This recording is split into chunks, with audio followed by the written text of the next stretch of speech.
여러분이 궁극적으로는 이렇게 좀 큰 물건도 한번 보신다고 생각을 하셔도 되는데 똑같다고 그랬습니다. 이 물건을 사실 저는 8억 5,500이라는 금액에 잡았어요. 지하지만 전용 면적 한 185평, 지하 전체입니다.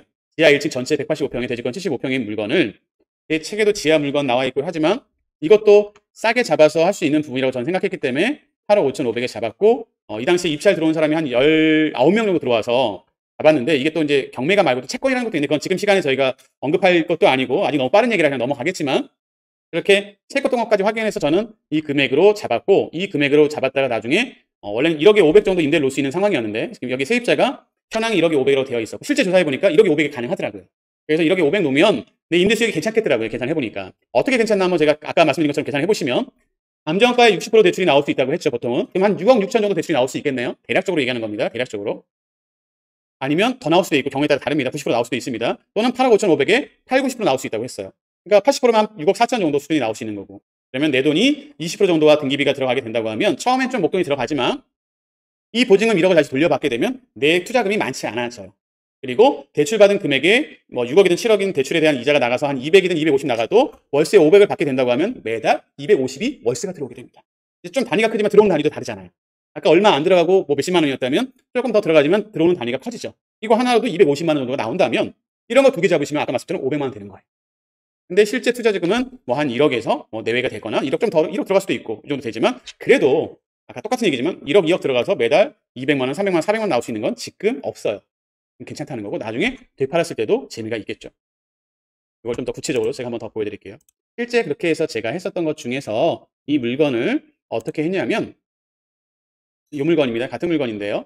방금 말씀처럼 이렇게 해서 세입자가 그렇게 해서 조건이 돼서 할 거라는 걸 확인해 봤더니 실제 부동산에 갔더니 이렇게 임차 놓은 것도 맞았어요. 그럼 이렇게 500 놓을 수 있는 게 맞네요? 오케이. 그러면 그렇게 잡자 했더니 관리비 이런 것도 있고 했었어요. 이게 제가 이제 이렇게 수익률표를 이렇게 만들어 놓는 저는 이게 많이 하다 보니까 엑셀에다가 수식을 넣으면 되는 이런 걸 만들어 놨습니다. 예전에 제 강의를 들으셨던 분들은 이렇게 자료 받기도 하셨고 했는데 아무튼 해당 물건을 계산을 해봅니다. 이 물건이 이렇게 되는데 내가 낙찰을 이렇게 받았을 때 은행 등기 비용이 들어가고 관리비가 좀 연체된 게 있었어요. 관리비가 나가고 이랬을 때 총 비용이 얼마 들어가고 대출을 얼마 받으면 얼마 된다는 걸 했는데 실제 이 물건을 대출을 7억 1천까지 받았어요. 8억 5천에 낙찰을 받고 7억 1천을 받고 이자가 한 달에 177만 5천 원이가 나갔어요. 이 당시 이자입니다. 지금 금리가 올라갔지만 이거 당시는 좀 다릅니다. 그래서 1억에 500을 받는다면 계산해봤더니 보증금을 돌려받고 나니까 한 달에 제가 한 실투자금 한 1억 정도 들어가서 매달 한 300 얼마 남는 구조가 되더라고요. 그럼 괜찮잖아요. 한 1억 들어갔는데 매달 300만 원씩 돈이 들어와요. 그리고 나중에 매매하는 매도 차익은 별도. 그러니까 상가는 낙찰 받고 나서 임대까지만 잘 나서 이자 빼고 얼마라도 남으면 되게 안정적인 구조입니다. 너무 좋습니다. 근데 대신 임대를 못 넣고 이자만 내고 관리비를 내게 되면 너무 또 힘들어져요.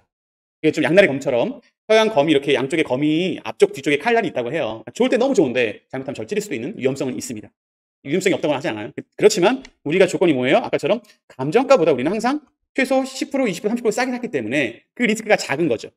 위험성이 없다는 얘기가 아니라고 했습니다. 리스크가 작고 싸게 잡았기 때문에 임대료를 좀 더 싸게 놔도 돼요.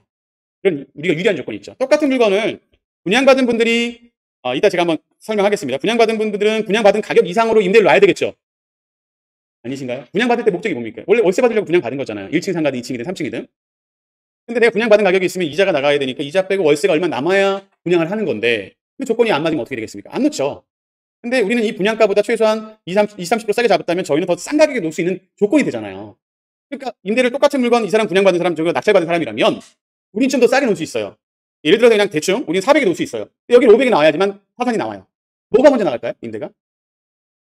어려운 얘기인가요? 똑같은데 400에 놓는 거가 500이면 뭐가 먼저 나가겠어요? 임대가? 400이 먼저 나가잖아요.